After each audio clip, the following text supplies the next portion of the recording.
Alors, la première chose qu'on voulait évoquer avec vous pour pouvoir faire du support en remote, on sait que c'est pas forcément simple parce qu'on a l'habitude de toujours interagir avec son équipe, sauf quand on a une vraie culture de l'écrit et de l'asynchrone. Donc Fabien, je te laisse commencer. C'est un sujet que vous connaissez particulièrement bien chez 360 Learning. Ouais. Bonjour à tous. Donc sur le sujet de l'écrit à la synchrone, parce qu'en fait, moi je vois beaucoup passer de discussions sur les tips sur le télétravail et puis des gens qui veulent créer du télétravail très rapidement. Mais en fait, pour moi, les conditions vraiment de source, c'est l'écrit à la synchrone. Alors quelques mots sur l'écrit à la synchrone. D'abord pour comprendre un peu ce que je vais dire, en fait, moi, je vais donner des conseils. Je vais parler d'un contexte que je connais, c'est-à-dire celui de 360, 360 Learning ou 360.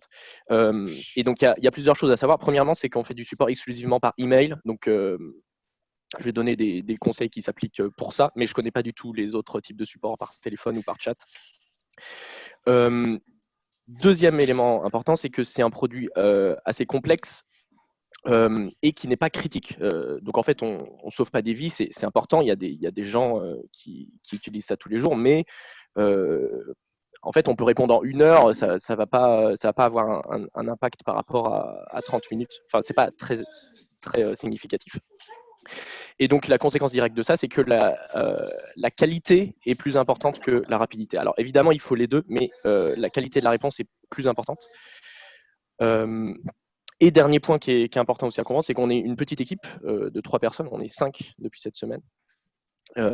Mais du coup, ça a des conséquences sur la communication qu'on peut avoir en interne. Bon, donc ça, c'est le préambule. Sur l'écrit et l'asynchrone. L'écrit, en fait, quand on dit culture de l'écrit, il faut bien comprendre ce que ça implique derrière, c'est que euh, c'est tellement facile de fournir une information à l'oral que pour qu'une culture de l'écrit subsiste, il faut qu'il y ait de la valeur que sur les trucs écrits. Donc en gros, quand on demande une information à quelqu'un, que ce soit par chat ou par n'importe quel canal, euh, on va savoir s'il y a une culture de l'écrit si la personne peut répondre avec un lien. Et donc si on déroule cette pelote-là un petit peu, on arrive vraiment, 360, on a quasiment une culture où si quelqu'un possède une info qui n'est pas écrite, c'est lui qui est responsable. En fait, c'est sa faute. S'il la sait et que c'est pas écrit, il aurait dû l'écrire lui-même. Et donc, ça crée une espèce d'habitude où, quand les gens répondent, c'est tout le temps sourcé. Ça crée une culture de l'exactitude comme ça qui est assez agréable. Deuxième truc sur l'écrit, c'est que moi, je crois dans une documentation qui est où les gens ne passent pas beaucoup de temps à lire. Donc, en fait, quand on dit quand on documente quelque chose, parce que c'est ça ce qu'il y a derrière la culture de l'écrit, c'est il faut que ce soit une documentation où les gens passent peu de temps dessus. Et la tentation est grande d'écrire un truc qui est agréable, qui est long, et puis qui va faire des liens vers d'autres trucs. Mais en fait, si on fait ça, ça va être difficile de contribuer souvent. Et en fait, l'objectif n'est pas le même. C'est que on va vouloir que les gens lisent alors que normalement une bonne documentation, c'est on veut que les gens se barrent de ta page. Quoi. Voilà, j'ai parlé un petit peu, je laisse la parole. Anna, vous avez aussi une grande culture de l'écrit chez Alan, qui vous aide notamment beaucoup à faire du support en remote. Est-ce que tu pourrais un peu nous en dire plus? Ouais, complètement. Du coup, moi, pour présenter un petit peu l'équipe chez Alan, au total, c'est 200 salariés à l'heure actuelle. Et l'équipe Care, on est 39 actuellement, dont des personnes qui sont arrivées en étant en remote à cause de la situation actuelle. Et du coup, nous, c'est vrai qu'on a une grosse culture de l'écrit, pas seulement dans l'équipe Care, mais chez Alan, au global, c'est quelque chose sur lequel on n'a pas du tout de mal à communiquer. On a beaucoup d'articles déjà à ce sujet-là. Toute décision importante pour l'entreprise, pour l'équipe, pour quoi que ce soit, chez nous, elle se passe complètement à l'écrit. Elle va être faite, généralement, toutes ces décisions importantes, elles sont faites par débat sur des issues GitHub, qui n'est pas du tout un outil à la base utilisé pour ça. On a une méthode assez spécifique quand on va l'ouvrir, c'est-à-dire qu'en fait, on va d'abord parler du scope auquel on veut répondre. On va donner le contexte et les éléments essentiels. Et en fait, on va faire nos propositions ensuite. Donc, c'est comme ça qu'on va ouvrir une issue.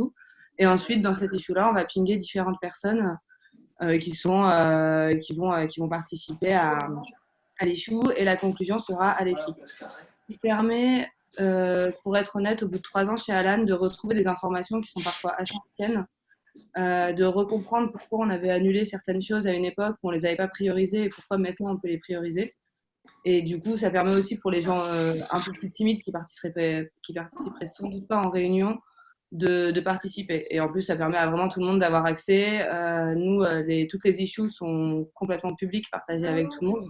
Donc, imaginons un designer aurait envie de comprendre pourquoi dans le CARE on fonctionne comme ça, il peut totalement aller le voir sans avoir besoin d'avoir la première personne du support. C'est-à-dire que moi, je suis plus chez Alan demain, il n'y a aucun souci, tout est écrit et on comprend l'histoire d'Alan grâce à cette équipe.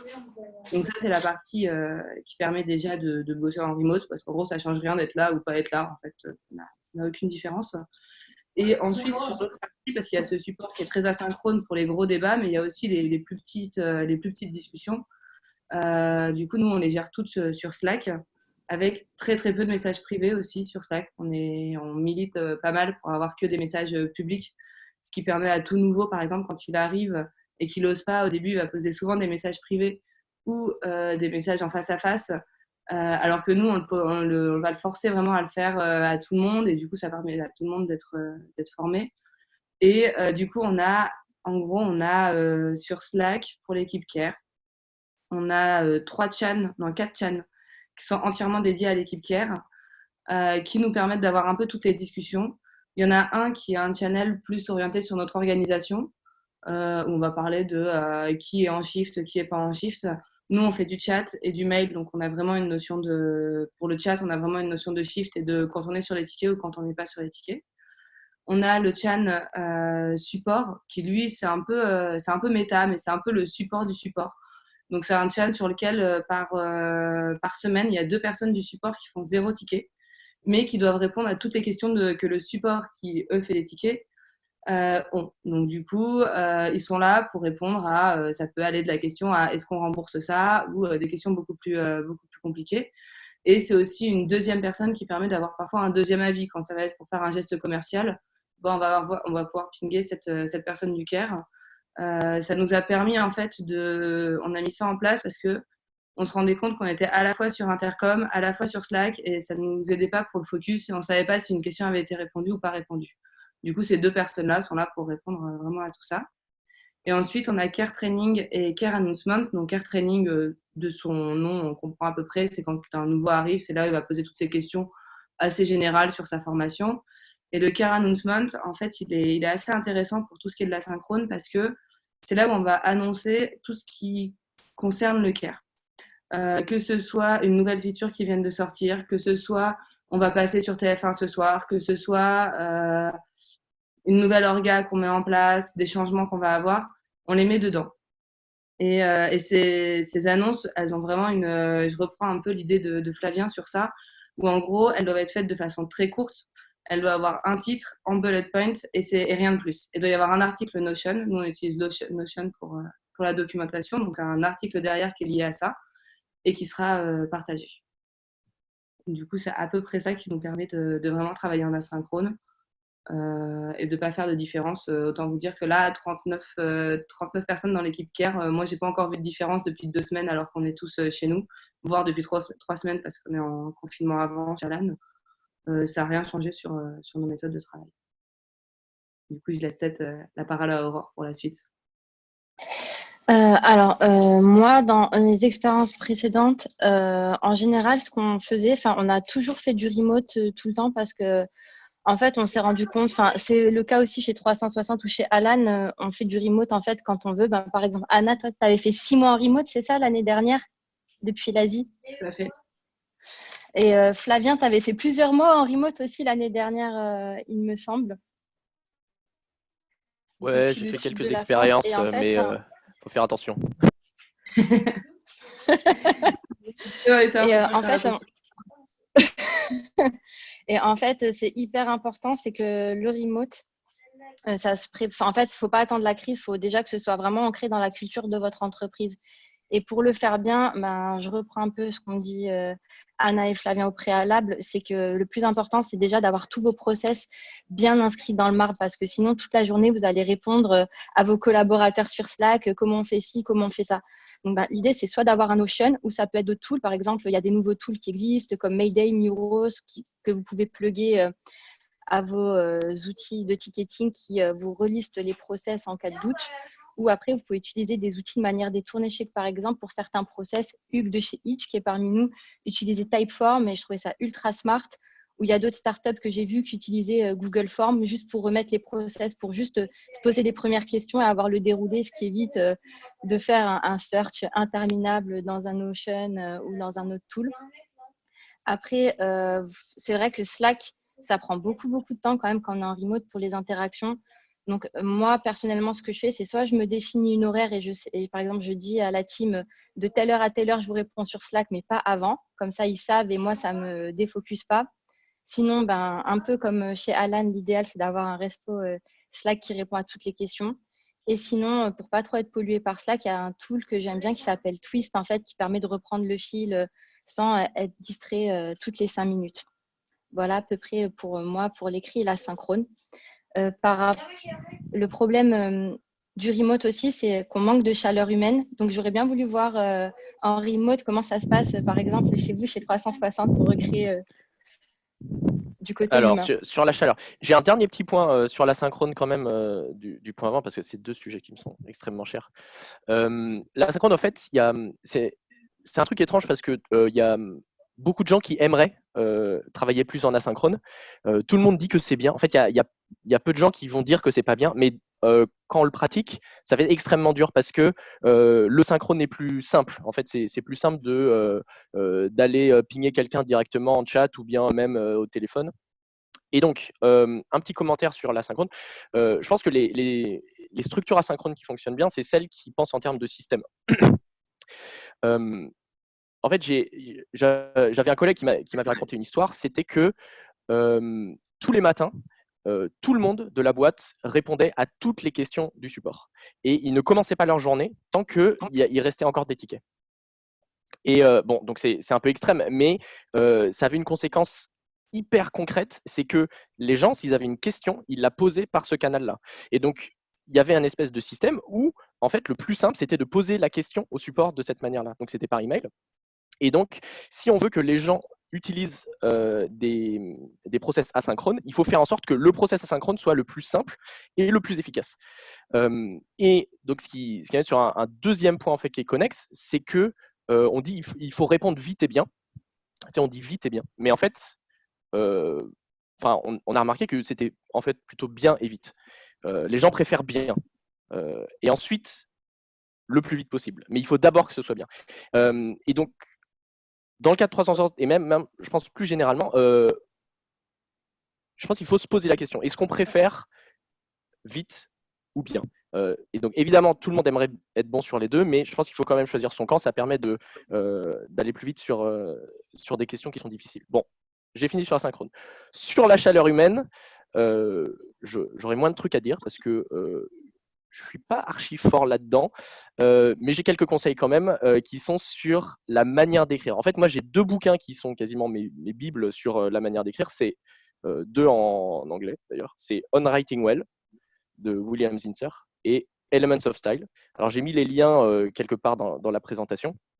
Et c'est bourré de super bonnes anecdotes sur comment avoir une écriture qui est à la fois plus chaleureuse, plus simple, plus lisible, plus claire, enfin tout ce que ça doit être. Deux conseils de mon côté, c'est utiliser des mots simples, bannir le jargon. Ça aussi, c'est un truc que tout le monde dit, mais je pense qu'il faut aller encore au-delà, c'est-à-dire se rendre vulnérable. Parce que le problème du jargon, c'est que c'est des mots valises où on peut avoir tort et on peut avoir raison et on pourra toujours sauver la face en disant oui, mais je ne me suis pas trop avancé. Donc au contraire, allez à fond là-dedans, mettez-vous en danger, écrivez des choses qui peuvent être contredites par les faits et du coup, vous aurez tellement peur d'écrire des trucs fausses que ça vous forcera à être exact et les gens en face le verront et ça en fait, ça créera de la chaleur comme ça, par le fait que les gens en face de vous savent que vous leur mentez pas. Et deuxième conseil, c'est ne jamais écrire un truc dans lequel on ne croit pas. Si si on me donne une explication nulle sur pourquoi un truc fonctionne comme ça dans le produit, tant que moi je suis pas moi-même convaincu, je vais pas l'écrire. Et si je me force à faire ça, et ben nécessairement ça se sentira dans la manière dont j'écris et il y aura quand même plus de chaleur. Voilà pour moi. Je pense que, enfin, je te prends la suite ou ça te va, Flavien? Oui, s'il te plaît. Je pense qu'il y a deux. Alors, dans la chaleur humaine, je pense qu'il y a deux sujets ici quand même. En tout cas, moi que je note, c'est en gros, on a le sujet client et le sujet entre nous aussi. Au final, entre nous en tant que care. Sur le sujet client, je pense que bon, d'être en remote ou pas en remote, soyons réalistes, ça change. Enfin, d'être en télétravail ou pas, ça change pas grand-chose, étant donné qu'au final, pour nos clients, on est toujours à distance. Par contre, pour créer de la chaleur humaine avec les clients, en effet, je suis tout à fait d'accord avec ce que tu disais chez 360, qui est faut croire en ce qu'on écrit. Et pour aller au-delà, il faut croire et il faut avoir compris ce qu'on écrit. C'est quelque chose que je vois assez souvent avec des nouveaux où ils n'osent pas trop poser les questions et ils se disent c'est bon, j'ai à peu près compris. Sauf qu'en fait, si on prend l'exemple d'un ingénieur qui va nous expliquer un truc, cool, on a compris 50% du truc. Super, mais après on va essayer de le réexpliquer à notre client. Bah, le client, lui, il va comprendre 50% de ce que nous on a compris, donc il va comprendre 25% du truc et encore. Et soyons réalistes, il y a aussi à savoir que les clients, ils aiment pas forcément avoir cette notion de j'ai pas compris. C'est compliqué, c'est comme tout être humain, on aime bien donner l'impression qu'on a compris, qu'on va pas déranger la personne. Ils ont peur de nous déranger, nos clients quand même, donc du coup ils vont pas forcément revenir vers nous, même s'ils n'ont pas compris. Sur certains tickets qu'on a fait, on peut les fermer, en fait le client n'aura absolument rien compris. Donc une bonne chose, c'est déjà au préalable de vraiment bien poser les questions et de pas hésiter à reposer 4, 5, 10 fois la même question tant que c'est pas compris pour nous en tant que care, pour derrière apporter la meilleure réponse à nos clients. Ensuite, sur comment créer de la chaleur, moi ce que je dirais, c'est qui paraît peut-être basique, mais qui n'est pas si simple, c'est déjà d'oublier tout ce qu'on a appris par tous les services clients de base, d'oublier tout ce qu'on a lu, tous les cordialement, mais ça c'est peut-être le cordialement, c'est quelque chose dont on a pris l'habitude, mais il y a plein d'autres choses derrière qui sont là-dedans, d'oublier de dire j'en réfère à mes collègues, cette phrase elle est hyper froide finalement, c'est de se dire que on parle à un ami peut-être en le vous voyant, mais ça reste un ami. C'est comme si on parlait à quelqu'un qui nous dit bah voilà, là j'ai pas eu mes soins remboursés chez Alan. Si un ami vous dit ça en soirée, vous allez pas lui dire excuse-moi, j'en réfère à mes collègues. Non, je pense pas que vous allez lui répondre ça. Et du coup, c'est vraiment de garder toujours cette notion-là et de toujours l'avoir. Et en fait, c'est beaucoup plus de travail de se forcer à ne pas faire ce qu'on a l'habitude de voir dans d'autres services clients plus classiques. Et c'est là où en fait on va travailler sur ça et sur le tone of voice d'Alan ou je pense de 360, c'est un peu, vous êtes à peu près similaire, de vraiment repartir de zéro, se dire que tout ce qui a existé, c'est pas ça qu'on veut faire et de parler à nos clients comme si on parlait presque plus à nos voisins à la limite que à nos. Moi, ce que je dis souvent, c'est soit comme nos coiffeurs nous parlent, soit nos voisins, c'est-à-dire que c'est des gens qu'on connaît pas trop, mais qu'on est quand même assez proches et dont on peut parler de pas mal de sujets finalement. Donc voilà, pour le côté client. Et ensuite, pour faire la transition, on va dire assez smooth sur sentir bien en équipe, je pense que plus on se sent bien dans notre équipe, plus on se sent bien intégré et bien soutenu par toute l'équipe, qu'on soit 2, 5, 10, 20 ou 100, qu'on sente qu'on est une équipe soudée, ça nous aide aussi à mieux répondre à nos clients. Parce qu'en fait, on sait qu'on a le soutien derrière. Quand on va avoir une conversation difficile, un client compliqué, on sait que derrière, on a en fait toute une équipe derrière nous qui est là pour nous soutenir, pour nous aider, pour nous accompagner dans tout ça. Donc du coup, ça va aussi nous aider. Et nous, pour créer de la chaleur humaine au sein de l'équipe, on a pas mal de choses. Pas toutes les énumérer, je pense, parce qu'il y en a un peu beaucoup. Le premier qu'on avait mis en place quand je suis partie en voyage pendant 6 mois, c'était que comme j'arrivais le matin à 5-6 heures ou 4 heures, ça dépendait un peu du décalage horaire, dans notre chat, justement sur l'organisation, en fait, j'écrivais juste bonjour. Je travaille de telle heure à telle heure, je prendrai ma pause à telle heure. Comme ça, les gens étaient un peu au courant, vu que j'étais à l'autre bout du monde pendant 6 mois. C'était pas évident pour eux de savoir quand est-ce que je travaillais ou pas. J'avais des horaires complètement décalés par rapport à eux. Et en fait, on a gardé ce. Et après, ça part dans un thread, en fait. Et on l'a complètement gardé, même maintenant, même quand on vient au travail ou quand on vient pas. Où en fait, on s'écrit bonjour et il y a un thread derrière qui parfois part très très loin, dans lequel on va parler un peu de notre vie de tous les jours, du chat qui est passé sur le clavier, de nos gâteaux qu'on a fait cramer. Enfin, on peut parler de tout et de rien. Et c'est vraiment un chan qui est. Enfin, un thread sur un chan. Parce que sinon, ça pourrait pas être tout le chan. Il y a plus de 150 échanges par jour en général dessus.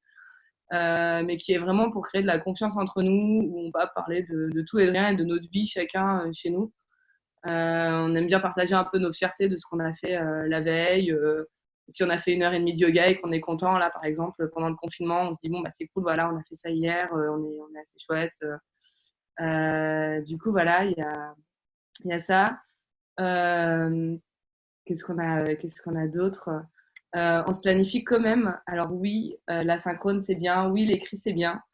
De temps en temps, il faut savoir garder de la souplesse, je pense, dans les process. Et c'est ça qui rend l'écrit encore plus fort au final. C'est que oui, on va garder des one-to-one au téléphone de temps en temps, quand même. Surtout quand on est en remote. Parce que de temps en temps, on a besoin de parler un peu de nos objectifs. Quand il y a un sujet compliqué, ça nous arrive de passer un petit call. Et en fait, toujours, il va être derrière, on va le réécrire. En fait, on va le réécrire. On va dire ce qui s'est dit dans ce call et quelle a été la conclusion. C'est des calls qui prennent pas plus de 10 minutes, qui sont vraiment juste. Souvent, c'est pour un peu se dire, OK, là, en fait, on part pas du tout dans la bonne direction. On est tous les deux, on s'embrouille. Il y a un truc qui va pas. On essaye de le comprendre. Et parfois, le call peut un peu débloquer la situation. C'est très, très rare quand même. Pour tous les projets qu'on fait, ça arrive hyper rarement. Mais de temps en temps, ça nous arrive quand même de faire des petits calls, des petits one-to-one. Et ensuite, ce qu'on a d'autre, c'est là dernièrement qu'on a mis en place, qu'on n'avait pas mis en place quand je suis partie 6 mois. C'est plutôt à la fin de nos shifts. Nous, on est par trois équipes différentes de shifts en fait pour alterner avec tout le monde. Et à la fin de nos shifts, on a tous les 2 jours un petit call en fait avec toutes les personnes du shift. Ça dure un quart d'heure et c'est juste, on parle de rien en fait, mais c'est un peu la pause café qu'on aurait eu si on avait été en présentiel. Et du coup, voilà. C'est à peu près comme ça que là, on arrive à garder pas mal de liens. Et franchement, bah là, depuis 3 semaines, j'ai toujours l'impression d'avoir mes collègues à côté de moi pour l'instant.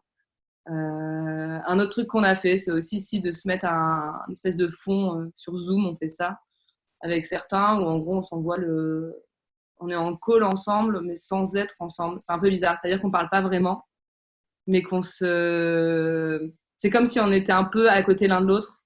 Et en fait, on parle pas vraiment. On va juste dire, ah bah là, je vais faire mon goûter ou des trucs comme ça.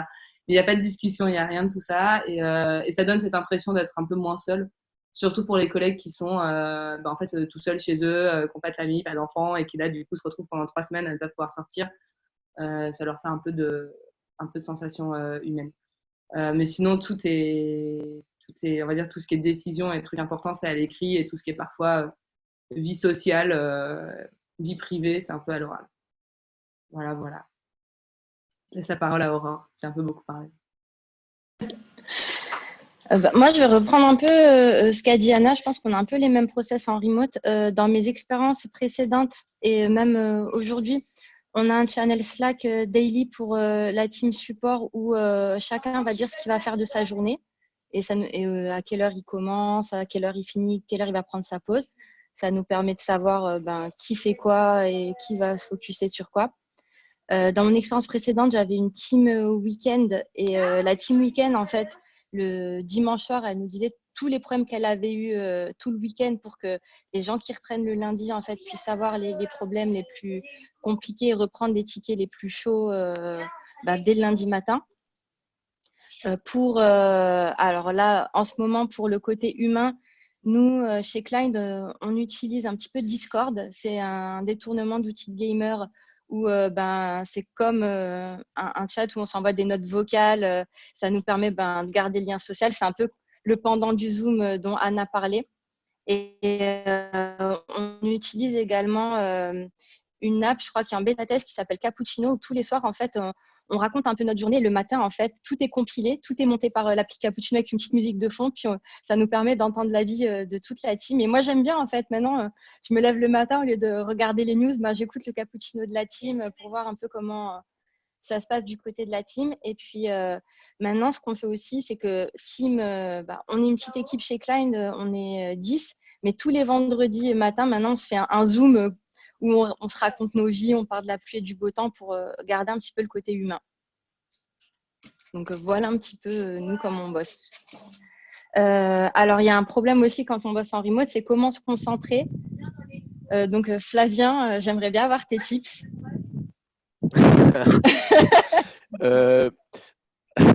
Alors, bon, comme pour l'autre, du coup, j'ai encore une petite anecdote sur la chaleur avec les clients. C'est un truc très simple et un peu contre-intuitif, mais que je vous conseille à tous, c'est de faire encore plus attention dans la communication avec les collègues qu'avec les clients. Alors, ça s'applique vraiment à l'écrit, mais en gros, ne pas utiliser d'abréviation. Par exemple. Ça a l'air con comme ça parce qu'on pense que on est plus proche des gens, des collègues à qui on fait des notes internes ou des trucs comme ça. Mais en fait, je vous garantis que ça améliore la relation.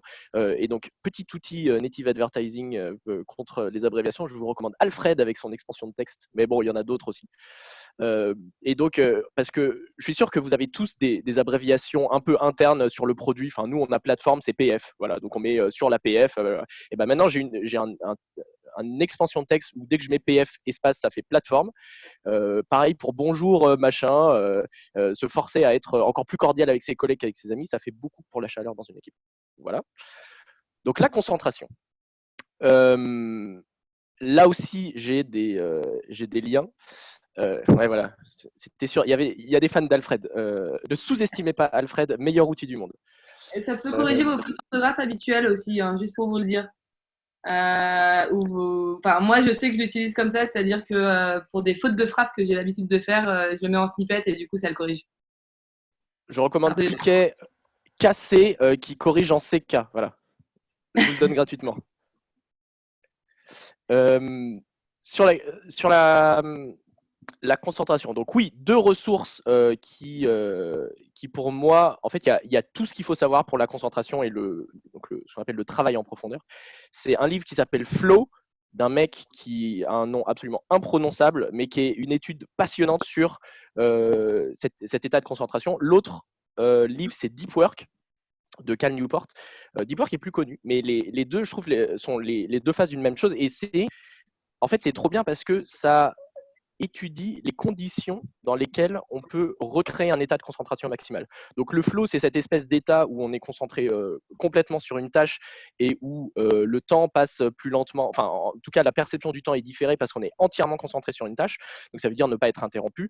Et donc ces deux livres, ils te donnent les conditions vraiment très concrètes dans lesquelles tu peux recréer cet état de concentration. Et donc,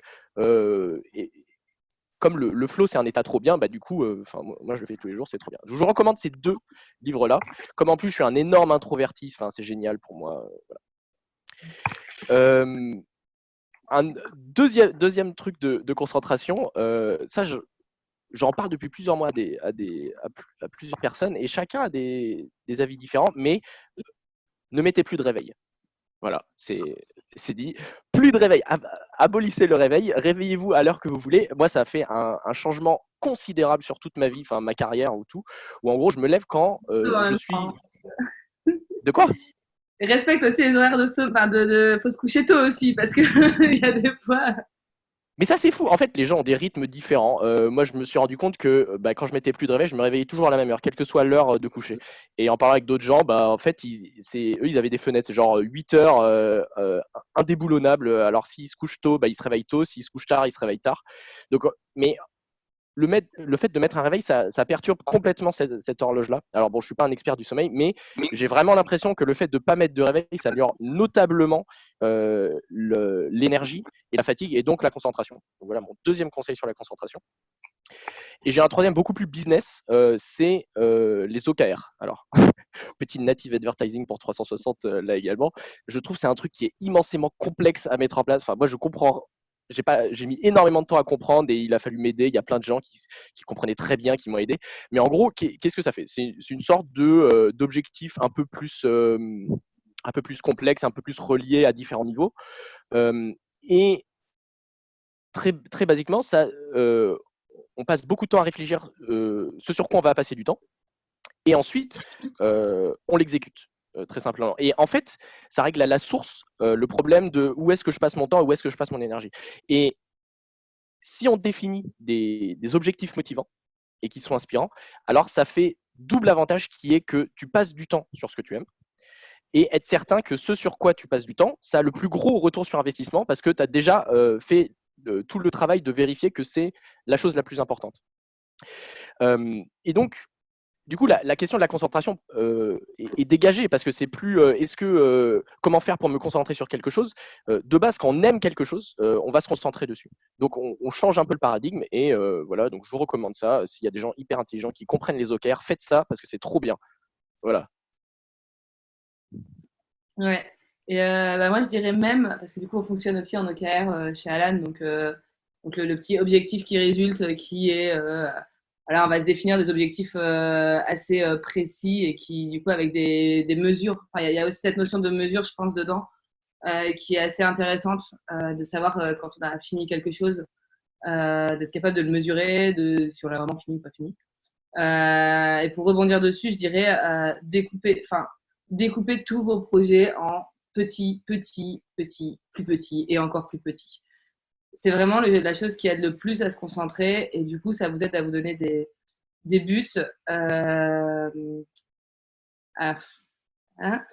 le mot anglais et du coup, ça fait horrible de dire ça, ça fait très hautain. Ça vous donne des buts qui sont actionnables, enfin, qui sont en tout cas réalisables facilement et qui sont réalisables en 1 heure, une journée. C'est-à-dire que c'est un projet, c'est un ensemble de plein de petits éléments. Et au lieu de se dire j'ai quelque chose d'énorme à faire, où là on ne sait pas par quel bout le prendre, on ne sait pas quoi faire, plus ça va être petit et plus vous allez être content. Vous pouvez juste dire à la fin de votre journée j'ai fait ça et c'est trop cool. Et en fait, c'est à l'intérieur d'un énorme projet. Et du coup, il y a cette notion de fierté et d'avoir une sensation de réussite qui est un peu la félicitation en fait d'avoir réussi.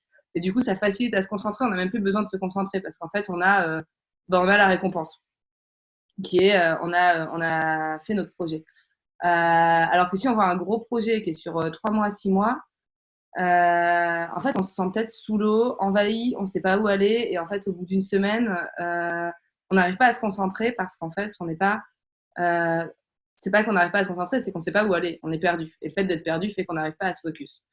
Enfin, selon moi, c'est un peu le fonctionnement qu'on a chez Alan. Et on découpe vraiment même nos OKR sont découpés encore en plus petits. C'est-à-dire qu'on fait un rétro-planning dans lequel on va mettre les OKR et à l'intérieur des OKR, on va mettre les actions qui sont presque, là pour vous dire, on en a fait un dernièrement justement sur un projet qu'on a sur 4 mois et les actions sont aller chercher les issues qui ont déjà été créés sur ça, aller discuter avec telle personne pour trouver l'information, écrire un draft sur un Google Doc et faire review mon draft par telle personne. Donc, c'est vraiment des toutes petites actions, en fait. Quand on le voit comme ça, c'est tout petit. Mais en fait, c'est toutes les actions qui vont nous permettre d'arriver à notre objectif. Du coup, ça rend le truc un peu plus simple. Donc, ça, c'est pour la concentration. Et ce qui permet, en fait, aussi de faire pour moi, derrière, des vraies coupures et des vraies pauses. Enfin, d'avoir des buts dans notre journée, ça nous permet d'avoir des vraies coupures. C'est-à-dire que une fois que par exemple on a fait notre petit objectif, on peut se dire cool, je vais prendre un carré de chocolat et je suis trop contente, mais je mange pas de chocolat avant de pas avoir fait mon objectif. C'est tout bête, mais moi je faisais ça pour mes révisions de fac, hein, donc je pense que c'est à peu près la même chose maintenant. Et après sur la vraie coupure, c'est vrai que je pense qu'il faut avoir aussi une vraie coupure à la fin de la journée. Qu'on soit en remote ou pas en remote, c'est on ferme notre ordinateur, et on le ferme vraiment, et on prend 10 minutes, un quart d'heure, une demi-heure, 1 heure, je sais pas, pour faire autre chose. Quasi, j'aurais presque tendance à dire autre chose sans écran, mais en tout cas pas sur notre ordinateur, parce que souvent notre ordinateur, quand on est en télétravail, c'est celui sur lequel on regarde Netflix et celui sur lequel il y a notre travail.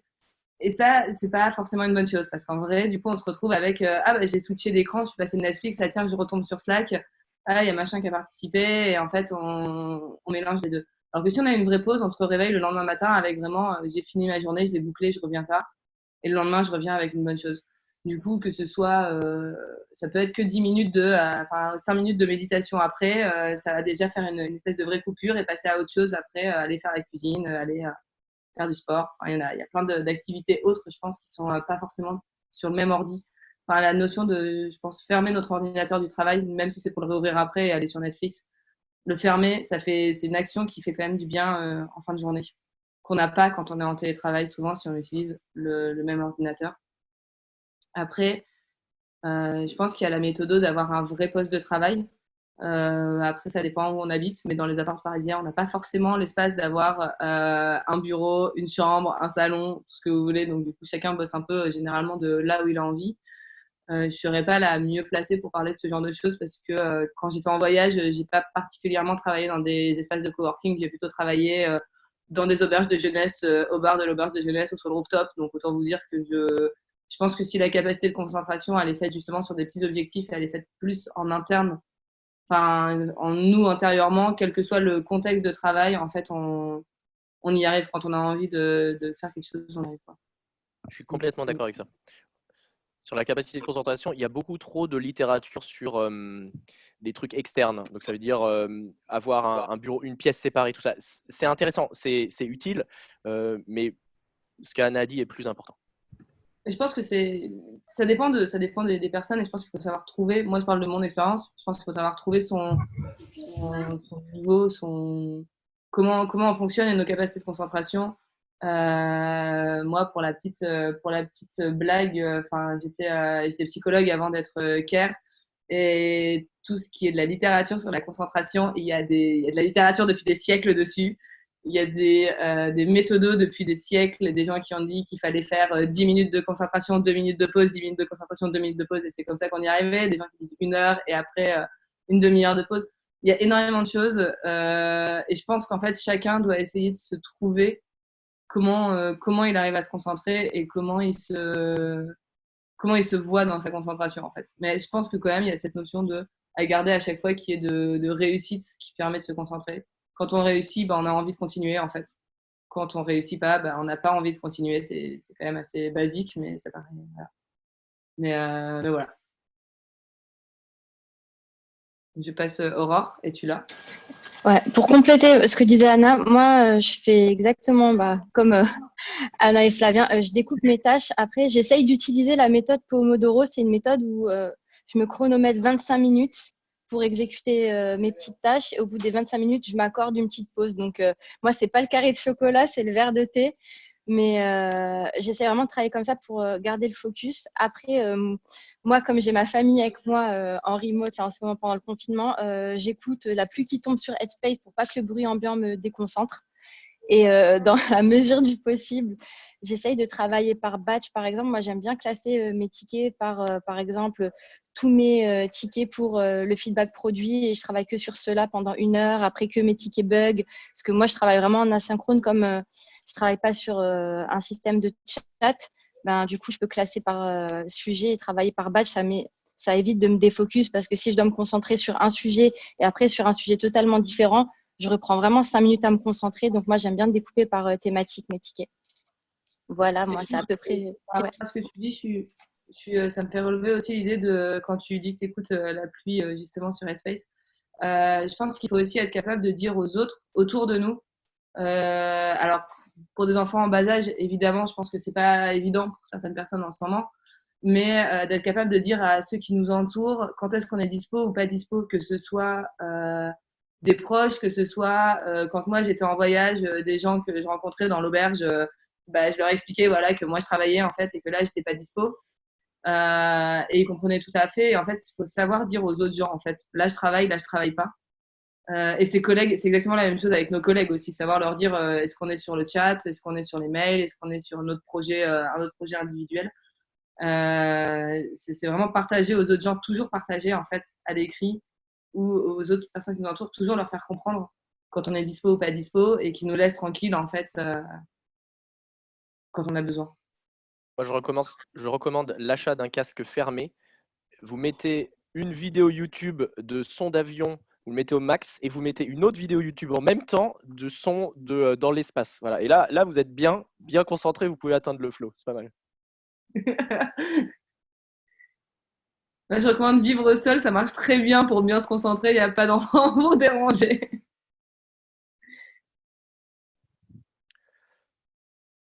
Mais essayez, franchement, essayez. Vous allez voir. De l'avion plus l'espace? Ouais. Bon, l'avion dans un premier temps, mais au bout d'un moment, ça va pas être suffisant. Enfin, faut s'entendre à l'intérieur de sa tête, quoi. Enfin, je recommande. J'ai grandi sous les avions, Mais du coup, non. ça va être Madeleine de Proust, hein, mais bon. Ouais. Mais essayez plusieurs types d'avions. Il y a des ambiances différentes. Il y en a qui marchent plus ou moins bien, même si ça a l'air d'être la même chose. Regardez. Bon, bref. Est-ce qu'il y a encore d'autres choses à ajouter ou on passe aux questions? Est-ce que Aurore ou Flavien, vous voulez peut-être ajouter quelque chose? Ou quelqu'un d'autre? Ben, je pense qu'on. Flavien, tu as ajouté quelque chose? Non, je vérifiais, je regardais. Je crois qu'on peut attaquer les questions, hein. Non, on peut faire les questions. Ouais. Du coup, j'ai vu Allez. que je crois que la première a posé une question. C'était Fatoumata, je crois, la première à avoir posé une question de ce que je vois. Est-ce que toute l'équipe joue le jeu? Ouais.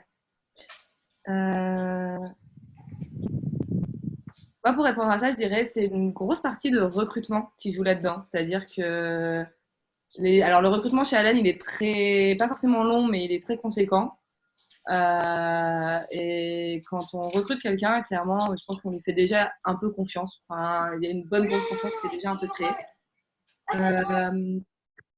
Et ensuite, s'ils ont du mal, en fait, on parle beaucoup quand même. Enfin, sur le thread où on va beaucoup parler, on va vraiment être capable de se dire, là, en fait, ça va pas très bien, j'ai besoin de prendre une pause. Et en fait, on favorise l'idée de devoir prendre une pause parce que ça va pas très bien. Et on est plutôt partisan de se dire, si la personne doit prendre une pause, c'est parce qu'il y a quelque chose qu'elle a besoin de faire et pas parce que juste elle a envie de glander tranquillou et mater Netflix. Après, ça peut arriver, mais je pense qu'on a un parcours de formation qui est assez suivi et assez conséquent et tout à l'écrit, qui nous permet quand même de déceler ça assez rapidement. Du coup, on le voit en fait. Et puis il y a aussi, en fait, on fait un métier qui est assez simple, c'est-à-dire qu'on fait quand même des tickets, donc en fait, ça se voit quand quelqu'un travaille ou pas. Voilà, on voit quand les gens sont sur le chat ou pas sur le chat.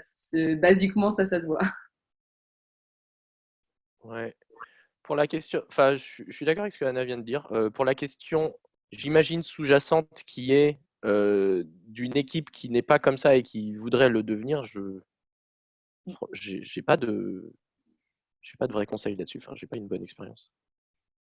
Mais on essaye effectivement d'être très clair dans le recrutement. Enfin, nous, on a des slides.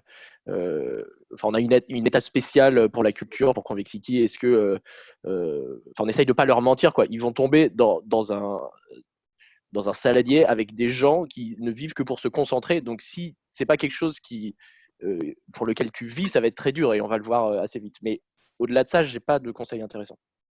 Je pense que dans une équipe qui serait déjà comme ça, moi j'essaierais de comprendre en fait. C'est un peu ma vision des choses habituellement. Quand il y a un problème, j'essaie de comprendre pourquoi il est là en me disant pas forcément que la personne veut du mal derrière, c'est-à-dire veut ne pas travailler, mais j'essaierais de Ouais. comprendre ce qui fait que cette personne n'est pas motivée par son travail en fait. Qu'est-ce que moi en tant qu'entreprise je peux apporter à cette personne pour qu'en fait elle ait envie de se lever le matin et de venir travailler. La question est plus sur ça que de se dire c'est un mauvais salarié qui ne veut pas travailler en fait. C'est comme quand je vois certaines personnes qui ont fait moins de tickets, qui ont fait, je sais pas, genre 30 par jour ou 40 par jour, et qui d'un coup se retrouvent à en faire 5. Je vais pas lui dire, ah bah aujourd'hui, tu n'as pas fait beaucoup de tickets. Je vais essayer de comprendre pourquoi il n'a pas fait beaucoup de tickets. Est-ce qu'en ce moment, ça va pas très bien? Est-ce qu'il a eu des tickets plus compliqués? Est-ce qu'il est perdu? Du coup, je vais essayer de poser des questions et essayer d'analyser le problème. Après, il y a des fois, on peut rien y faire, hein. Il y a des fois, c'est plus compliqué. Et c'est vrai qu'il faut avoir face à nous des gens qui sont capables de faire du feedback et capables de donner du feedback aussi. Et parfois, nous, on se retrouve avec des gens qui, en fait, ne sont pas capables de ça. Et c'est compliqué, ça ne rentre pas forcément dans notre culture. C'est pas forcément des gens qu'on va garder après. Mais en tout cas, à chaque fois que ça nous est arrivé, ma façon, ça a plutôt été de voir qu'est-ce que je peux apporter à la personne pour qu'en fait, le matin, elle a envie de venir au travail et qu'elle a envie de nous rejoindre et de participer.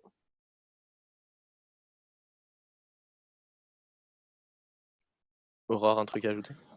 Rien à ajouter. Enfin, moi, c'est un peu pareil. Enfin, j'avais eu un petit peu ce souci dans mes postes précédents. Et en fait, je m'étais rendu compte, un peu comme Anna, qu'en regardant les tickets, il y avait des gens qui traitaient des tickets beaucoup plus complexes que d'autres personnes. Donc, c'était ça la différence des tickets. Enfin, je pense qu'il ne faut pas forcément regarder le volume des tickets si vous voulez juger votre team, même en remote, mais plutôt la qualité de leurs réponses, parce que vous pouvez avoir des gens qui vont faire 150 tickets, mais s'ils ne creusent pas forcément les réponses et que le ton, la syntaxe et la résolution de problème n'y est pas, ils peuvent en faire 2000 par jour, votre service client ne sera pas au top. Donc, moi, je conseille plutôt de regarder un petit peu tous les jours la qualité des tickets. Et ce n'est pas fliquer les gens, c'est juste s'assurer que notre service est toujours au top et se remettre en question tous les jours. Et c'est aussi la compétence à pondérer pour moi. On demande toujours de pondérer la quantité de tickets à la qualité de tickets. Enfin, on dit tout le temps, moi, il y a beaucoup de personnes dans l'équipe, et même moi, hein, qui suis là en train de dire, bah non, mais on va pas me juger sur ma quantité de tickets parce que ça m'énerve, parce qu'en fait, peut-être que je mets plus de temps et que c'est pas mesurable.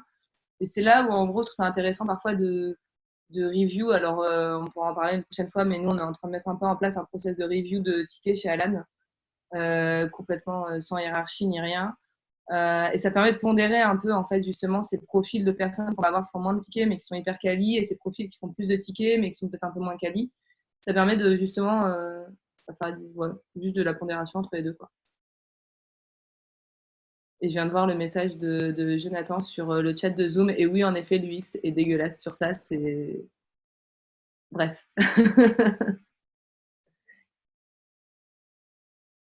Alors, il y a quelques autres questions, mais je prends le risque de sauter à une question qui est spéciale remote. Parce qu'en fait, il y a plein de questions intéressantes, mais c'est sur du support plus global. Euh, et, euh, et du coup, pour tirer parti de ce webinaire, il y a une autre question, c'est est-ce qu'on arrive vraiment à faire la coupure, et surtout quand tu vis seul? C'est où? Alors, attends, je ne vois pas, mais du coup, je vais répondre si tu veux. Qui vit seul? Non. Qui a Moi, une perso, j'arrive assez bien à la faire, mais moi, je la fais très bien là depuis quelques jours. Alors, comment la faire? Les 2 derniers jours, j'ai fait 1h30 de yoga après avoir fait à 18h30. Donc, de 18h30 à 20h, j'ai fait mon yoga. Autant vous dire qu'après 1h30 de yoga, la dernière chose dont j'avais envie, c'était d'aller travailler. Voire même, j'ai un collègue qui m'a écrit par rapport à un problème que j'avais actuellement et qui m'a demandé: ah, en fait, ça se passe bien sur ça. Je lui ai dit: franchement, je sors du yoga, je suis désolée, on en reparle demain. Et il m'a dit: pas de souci, je comprends tout à fait. D'où, encore une fois, partager à ses collègues qu'on est dispo ou pas dispo pour le travail à ce moment-là. Quoi d'autre sur la coupure? Alors, s'il y a un vrai truc qui paraît bizarre à dire, mais que j'ai remarqué en travaillant quand j'étais à l'étranger et que je travaillais souvent vu qu'il faisait beau et chaud en terrasse, faites des vrais post-clopes si vous êtes fumeur, mais genre pas des fausses post-clopes. Sinon, vous allez de un fumer beaucoup plus, et de deux, c'est pas des vraies pauses. Du coup, c'est pas forcément la vraie pause clope comme on a l'habitude d'avoir. C'est-à-dire que d'avoir le cendrier à côté de son ordi, être en terrasse et enchaîner les clopes, c'est pas du tout une bonne chose. Prenez vos 10 minutes de pause clope si vous en avez besoin. Enfin, à ce moment-là, c'est bête à dire, mais ça aide pas mal. Quitte à fermer l'ordi. Et moi, j'ai vraiment cette notion de fermer l'ordi. C'est un acte qui représente beaucoup pour moi. Et moi, j'ai 2 ordis, donc j'essaye de pas avoir sur le même en tout cas. Que ce soit mon Netflix, mes jeux vidéo, de toute façon sur un Mac, mes jeux vidéo, autant dire que ça ne, voilà, ça tombe pas. Donc comme ça mérite d'être clair. Non, je pense que j'ai tendance à, une fois que j'ai fermé l'ordi, j'oublie un peu mon travail quand même. Ah ouais, j'ai un truc aussi complètement politiquement incorrect pour faire une pause. Bon, c'est enregistré, on s'en fout. En fait, j'essaye, bon, j'y arrive assez bien, je bois pas au boulot. Et donc, du coup, si vous avez planifié une bière pour après, bah, ça marque la pause parce que si vous commencez à boire, vous pouvez plus bosser après. Et du coup, voilà, ça fait une espèce d'objectif très très clair dans votre tête et puis c'est bon pour les bières. Alors, quelle est ta quantité de bière depuis le confinement? Mais ça change rien puisque je fais enfin, c'est la coupure quoi, donc c'est bon. Oui. Non, mais en effet, ouais, il y a vraiment ça, quoi. Et après, n'emmenez pas alors votre ordinateur aux toilettes, s'il vous plaît. Genre non, on fait pas ça. Dans son bain non plus. C'est pas très pratique, pour être honnête. Autant dire que j'ai été une personne qui a été à ne pas couper pendant quasi 1 an et demi chez Alan. Je pense que j'ai travaillé du quasi 24 heures sur 24, 7 jours sur 7, parce que c'était le début du support. Il fallait qu'on soit là, on voulait répondre tout le temps, on voulait être proche de nos clients et tout, avant qu'on ait mis des horaires d'ouverture et de fermeture. Donc non, j'ai été la personne à ne pas savoir couper pendant quelques années. Et j'ai travaillé depuis beaucoup d'endroits, y compris un télésiège. Ça marche pas. Et c'est pas une bonne chose. Et c'est pas bon pour notre client. En fait, il faut toujours se mettre. Le client, il a une réponse de qualité quand nous, on est quali, quoi.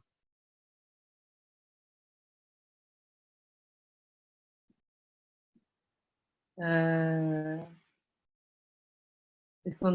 ça, c'est plus. C'est vrai que ça, c'est plus. Je remonte par la fin.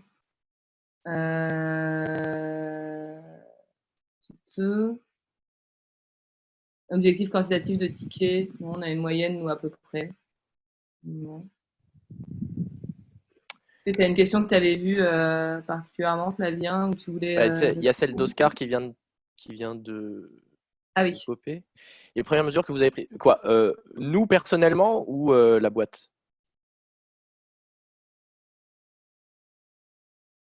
Oscar.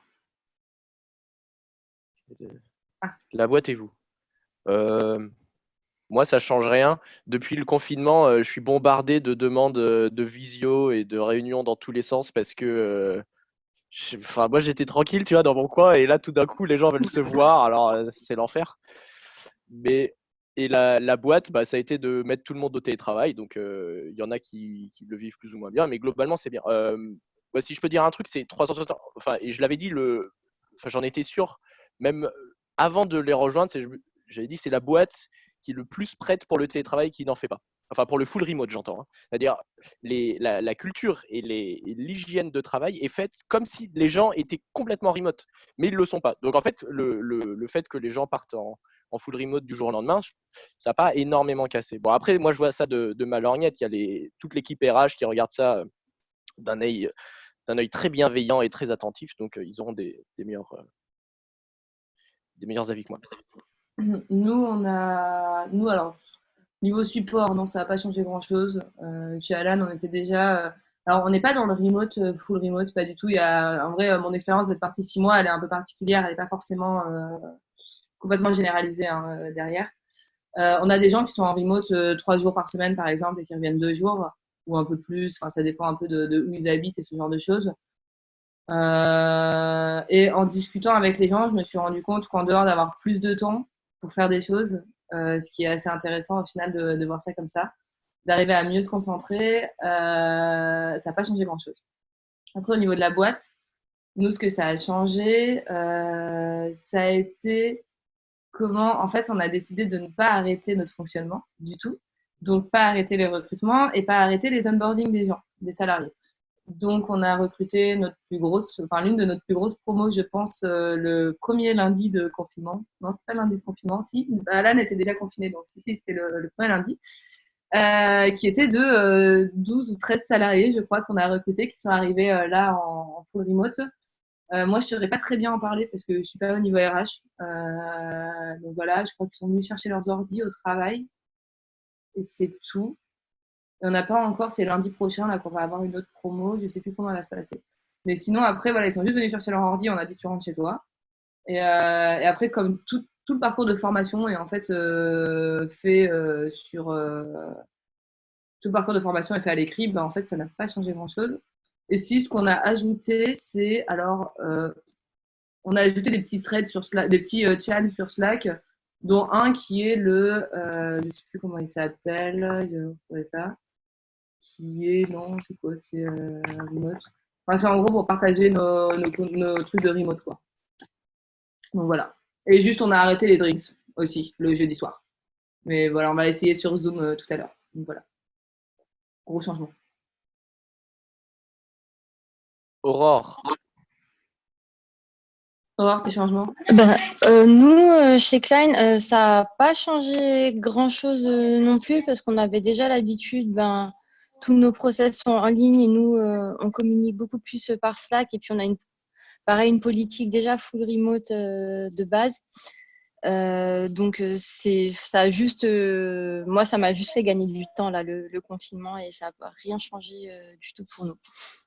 Il y a des campeurs. Ouais. J'ai regardé les autres questions sur le remote pour reprendre un peu la suite parce que je trouve qu'elle est assez liée sur lequel accompagnement pour les collègues qui ne sont pas à l'aise avec un si long remote, c'est là où je disais tout à l'heure de quand même continuer à faire des calls et de continuer à faire le zoom qu'on a en fond quand c'est des tâches sur lesquelles on n'a pas besoin de se focus trop, par exemple faire des tickets. C'est pas, au bout d'un certain moment, c'est pas une tâche, c'est une tâche assez répétitive, entre guillemets. C'est pas si répétitif que ça, mais sauf les tickets compliqués, mais il y a certaines, elles sont assez, on commence à quand même bien les connaître. D'avoir le zoom en fond. Moi, j'ai un collègue qui a un peu du mal. Par exemple, on a mis le zoom en fond et du coup, il est là à côté et on parle sans parler, c'est un peu marrant et c'est un peu chouette. Ça peut durer 2 heures, il n'y a pas de souci. C'est juste qu'on sait qu'il est là et que je suis là et on va poser ça. On a fait plus de one-to-one quand même. Les one-to-one avec nos coachs ou nos managers, ils sont plus rapprochés. Avant, c'était un toutes les 2 semaines et là, on essaie d'en faire un toutes les semaines pour quand même garder un peu plus de lien. Au niveau RH, on a fait un doc dans lequel on résume qui est dispo, qui vit en famille ou pas en famille. On a un peu adapté nos horaires aussi par rapport à ça. Franchement, je trouve qu'on a de la chance d'être dans une boîte où on a pu vraiment adapter nos horaires et accepter ça sans aucun souci. Enfin, j'ai une collègue qui, du coup, ne fait plus les mêmes shifts que tout le monde parce qu'elle est là plus tôt le matin pour pouvoir s'occuper de sa fille après et plus tard le soir. Et voilà. On essaye d'être vraiment quand même présents les uns les autres, quoi, pour te répondre, Virginie. Je ne sais pas si ça répond complètement à ta question, mais c'est là où.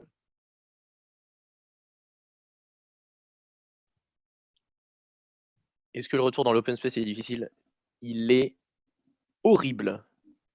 C'est hyper difficile pour moi de revenir au bureau les quelques fois. Mais c'est toujours trop bien. Enfin, c'est toujours bien de parler avec des gens, mais une fois que j'y suis. Et mais la perspective de devoir y aller est une douleur intense pour moi. J'ai l'impression d'être interrompu tout le temps. Enfin, c'est vrai. Bon, après, je vis avec des enfants, donc il y a une espèce d'habitude. Donc, Moi, j'ai pas de gros trucs à dire parce que du coup, je n'ai pas de particulier remote en dehors des 6 mois que j'ai fait. Le retour a été. Le changement que j'ai eu, si, le gros changement que j'ai eu, c'est que j'ai beaucoup moins investi mon bureau. Voilà. C'est-à-dire que maintenant, j'ai plus 3000 écrans, j'ai plus tous mes trucs adaptés qui sont sans doute très bien pour optimiser mon travail, mais ça m'a un peu saoulée. Et j'ai voulu garder un peu cette habitude de bosser que sur mon Mac et je bosse que sur mon Mac. Donc en gros, je peux partir demain de mon travail, prendre mon Mac sous le bras, un chargeur et c'est bon. Voilà, c'est le seul changement que j'ai fait. Mais retrouver les collègues, c'était cool. mais ça, je rebondis sur ton truc. Ça a l'air d'être un mal, mais c'est un mal pour un bien. C'est que ça force à avoir un bureau dans le sens dans l'ordinateur, hein, le bureau de l'ordinateur, et même une hygiène d'application beaucoup plus rigoureuse parce qu'on ne peut pas avoir plein d'écrans. Moi, je connais très peu de gens qui ont une organisation avec plein d'écrans qui les utilisent efficacement. C'est souvent des espèces de palliatifs sur une mauvaise organisation. Et donc, si tu es obligé d'avoir une ressource qui est un écran de 13 pouces et un seul ordinateur, et ben, je trouve que ça te force, ça crée une espèce de friction qui te force à être plus efficace. Donc, moi, je trouve que c'est plutôt une bonne chose. Et en plus, tu es beaucoup plus flexible parce que tu vas pas râler si tu dois changer de bureau et puis vive le digital nomade. Voilà. Et après, alors aussi, je pensais au point, parce que du coup, est-ce que tu disais, est-ce que c'est le même état d'esprit lorsque vous passez un jour dans les bureaux? Les bureaux de chez Alan sont extrêmement silencieux, mais vraiment extrêmement silencieux. C'est des open space que j'ai jamais vu des open space aussi silencieux que ça. Enfin, du coup, entre chez moi ou au bureau, en dehors de si je vais en cuisine ou si je vais dans les espaces partagés, c'est pareil. J'ai une meilleure chaise à la limite au travail. Ouais, chaise, hyper important quand même, en vrai. Moi, je suis sur un tabouret là, c'est génial. Donc, je peux pas vous recommander. Moi, je pense que mon canapé est à la marque de mes fesses maintenant. Mais, Vous attendez à pas être productif au bureau. En fait, c'est différent.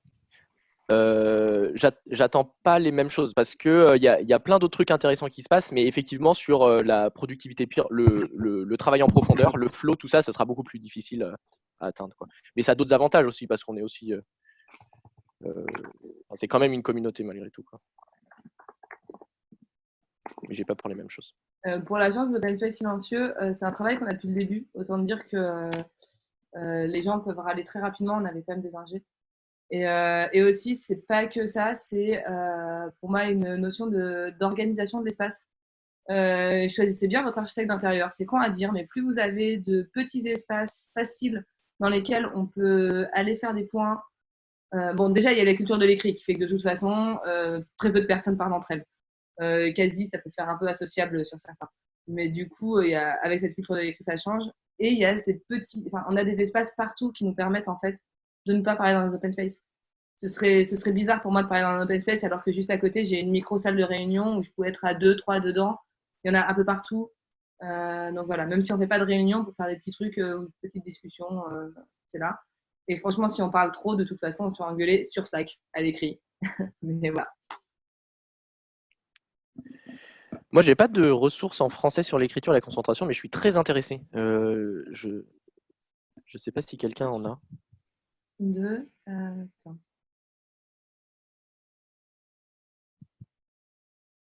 Tu disais sur. J'ai pas vu, alors attends. L'avant-dernière question.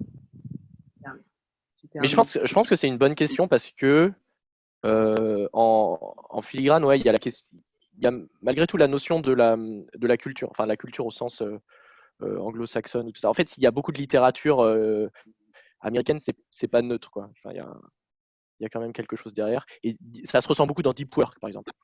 Plus que Flow, qui est une étude qui, moi, me semble académique plus rigoureuse. Et ouais, je serais intéressé de savoir ce qu'un Français francophone dirait là-dessus.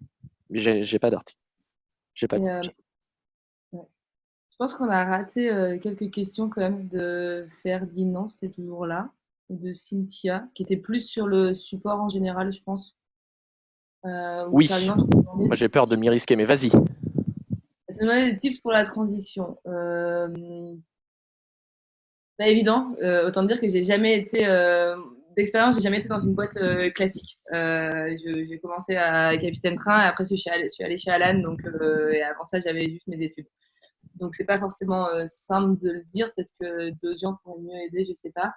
Après, ce que je regarderais, moi, c'est vraiment, je disais la même chose pour faire confiance dans tes salariés ou pas leur faire confiance. C'est encore une fois d'analyser qu'est-ce qui fait qu'en fait ton fonctionnement actuel c'est celui-ci. Quasi parfois de revoir l'histoire d'une boîte, c'est hyper intéressant pour comprendre comment vous en êtes arrivé à travailler comme ça et pourquoi vous voudriez le changer en fait. Parce que pour faire face à la résistance au changement, il faut comprendre pourquoi le fonctionnement actuel il s'est créé comme ça. Et peut-être qu'une fois que tu arrives à décomposer un peu tout ça de l'histoire de la boîte, comment elle s'est créée, qui sont les fondateurs, quelle est la culture, parce que toute entreprise a une culture, hein, même si on en parle beaucoup plus maintenant, mais même Malakoff Médéric a une culture, même des grosses boîtes ont des cultures en fait. Et qu'est-ce qui fait qu'elle s'est créée comme ça? Qu'est-ce qui fait que la culture a été là? Et pourquoi automatiquement la changer? Qu'est-ce qu'on veut changer en fait? Qu'est-ce qui va pas dans la culture? Le truc, c'est que peut-être que la culture qu'on a là en ce moment chez Alan ou chez 360, elle est très chouette et attirante. Mais je pense c'est comme mettre en place un nouvel outil dans une boîte. Même si les nouveaux outils sont sexy et qu'on a bien envie de les utiliser, il faut comprendre qu'il y a un autre problème. Si en fait le fonctionnement actuel de ta boîte est très bien, il n'y a pas forcément besoin d'aller vers notre fonctionnement. S'il fonctionne bien. Enfin, c'est deux fonctionnements différents. Est-ce que il y a forcément besoin de changer? Pas forcément. Il faut voir quels sont les problèmes qu'on veut résoudre et là, derrière, peut-être s'inspirer de boîtes plus jeunes. Mais pas forcément tout changer pour faire exactement pareil qu'une boîte plus jeune qui a peut-être pas encore testé non plus toutes les problématiques de grosses boîtes encore, quoi. Du coup, Et Flavien, si tu as peut-être quelque chose à relever? Non, j'ai rien d'intéressant à dire là-dessus. J'ai jamais été dans cette situation-là et j'ai pas d'idée, en vrai. Moi, ma solution, c'était de changer de boîte. C'était juste ça quand ça convenait pas. Mais Moi, j'aime bien voir le problème avant de trouver la solution. ouais. Non, si peut-être un truc que j'en profite qui est un peu connexe, c'est parce que j'ai entendu souvent des gens faire la distinction pour comparer des supports entre B2B, B2C. Pour moi, ça n'a pas trop d'importance. En fait, par exemple, les dimensions comme le canal, quel canal on utilise, quelle est la taille de l'équipe, quelle est la criticité du produit, quelle est la complexité du produit, c'est des trucs qui sont bien plus déterminants que B2B, B2C. Donc voilà, je le dis juste parce que j'ai entendu des discussions où des équipes support disaient oui, mais nous on est B2C donc c'est pas pareil, ou B2B parce que c'est pas donc c'est pas pareil. Et c'est pas une raison en fait. Enfin moi je pense que ça ne détermine pas grand chose. Ça détermine un petit peu, mais pas beaucoup. Ouais. Et Cynthia, du coup, je sais pas si t'es encore là, mais au pire, il y a l'enregistrement. Du coup, si est-ce qu'on classe nos tickets, on répond par thématique du plus urgent au moins urgent. Au début, on les classait pas. Tout le monde du cœur peut y répondre de la même façon et former sur la même chose en totalité. On a commencé à les classer très peu. Nos classements sont faits sur les tickets asynchrones et les tickets synchrones parce que du coup, maintenant, on peut nous contacter soit par chat, soit par mail et c'est le client qui fait son choix. Et on a mis des admins à part parce que les admins ont des questions plus complexes et que dans le parcours de formation, ça arrive plus tard. Donc voilà, c'est pour ça qu'ils sont à part. Et dernièrement, il y a cette notion un peu du B2B qu'on a. On commence à avoir des entreprises quand même plus grosses qui demandent plus de qui demande à ce qu'on soit un peu plus aux petits soins. Je sais pas, moi, c'est pas quelque chose que forcément j'apprécie de changer si j'ai face à moi un indépendant ou si j'ai une boîte de 2000 salariés. Mais c'est des gens qui en tout cas ont besoin d'avoir, pour nous éviter, nous derrière, d'avoir trop de problèmes, d'avoir des gens plus compétents et plus anciens, plus seniors. Donc du coup, on a un peu une file VIP. Mais voilà, donc on a VIP, admin et synchrone ou asynchrone. Mais sinon, en termes de. Tout le monde peut répondre à tous les tickets à partir de 6 mois de formation. Sur le tagging, en fait, je pense qu'il faut essayer de se poser la question le plus tard possible, c'est-à-dire uniquement si tu es sous l'eau, quoi. Parce que le but, c'est quand même d'arriver à répondre à tout hyper rapidement. Donc, si tu te poses cette question, c'est que déjà, il y a un problème autre part auquel il faut réfléchir. Mais si tu es dans cette situation-là, en fait, ce que moi je fais, on s'en fout. Ce qui est important, c'est où sont vos priorités à vous. Est-ce que c'est de résoudre des bugs? Est-ce que c'est de résoudre et de répondre à un certain type de client ou tout ça? Et en fonction de ça, le tagging va avoir son importance parce que peut-être que vous avez des exigences du SLA particulières et donc dans ce cas-là, le tagging doit refléter ça. Mais en soi, je pense pas qu'il permette de répondre plus ou moins rapidement. C'est juste en fonction des objectifs, soit juridiques ou autres, que peut avoir le produit ou la boîte. Alors sur la baisse de tickets, oui, nous on a une grosse baisse de tickets, Oscar. Clairement, si tu veux, c'est le moment d'écrire à Alan. Je devrais pas dire ça maintenant. Je vais en profiter d'avoir une baisse de tickets. Oui, on a beaucoup moins de tickets qu'avant. Par contre, on sait très bien que ça va nous revenir après parce qu'on travaille quand même dans la santé. Donc là, les gens sont hospitalisés, mais après, c'est nous qui vont venir voir une fois qu'ils sortent de l'hôpital. Donc non. Et surtout, sur tout ce qui est facturation, on attend aussi pas mal de choses. Parce que du coup, voilà, on est quand même pas mal concerné par la situation actuelle. Donc nos clients nous écrivent pas, mais on fait beaucoup d'autres choses à côté. Et comment on reste concentré à répondre avec une grande qualité au ticket, du coup, on a plus de temps pour y répondre, donc tant mieux. On a recentré un peu notre quantité de user care experts qui répondaient. On a un peu diminué parce que quand on est trop sur un shift, en fait, on est finalement moins performant. Parce que du coup, on se retrouve c'est bon, il n'y a plus de tickets, je vais faire autre chose et on oublie un peu le chat et en fait, tout le monde fait la même chose et du coup, en fait, on revient et voilà. Donc du coup, c'est pas forcément une très très bonne chose. Par contre, est-ce qu'on a le temps de travailler sur d'autres choses? Oui, clairement, chez Alan, il y a pas mal de sujets. On a ouvert un crew ou un squad, chacun l'appelle comme il veut, spécifique sur le coronavirus, ce qui a permis de sortir quelques produits. Je fais un peu la pub d'Alan dernièrement, mais si vous voulez, vous avez le produit Coup de pouce qui est gratuit et qui est installé sur l'app, qui vous permet d'avoir certaines choses, qui est assez cool, qu'on a sorti en une semaine. Dedans, il y a des care du coup qui bossent dessus. Et en fait, notre orga chez Alan, qui est partagé entre faire des tickets et faire des projets, quelle que soit la personne dans l'équipe care, fait que en fait, on s'ennuie jamais. Enfin, quand on a moins de tickets, en fait, on a tellement de projets à faire qui nous attendent derrière que c'est good, quoi. Donc non, pas de chômage partiel pour l'instant. Je pense qu'on a pu faire le tour de toutes les questions. Ah, une dernière. Alors, non, pas du tout. Du coup, comme je disais, c'est pas sur. Alors, du coup, je repose la question. C'est chez Alan, tu gères comment la part ticket versus la part projet? C'est organisé ou c'est quand il n'y a pas d'entrant? Non, il y a tout le temps de l'entrant. De toute façon, vu qu'on est sur le chat, il y a tout le temps de l'entrant. Donc, en fait, dans les 39 personnes, on a fait 3 équipes de care qui sont, je sais plus, entre 10 et 15 sont les équipes qui répondent aux tickets. On a 80-20%, donc 80% de notre semaine qui est dédiée au ticket, 20% de notre semaine qui est dédiée au projet. Ça, c'est pareil dans toute la semaine. Donc, on a des heures, soit une après-midi, soit des heures dessus. Le 80-20, c'est quand on est dans des périodes un peu de rush. Normalement, on peut arriver à du 70-30, voire là, en ce moment, on est même encore moins de pourcentage sur les tickets. Donc, en fait, on a vraiment 20% de notre semaine au minimum de défini sur des projets.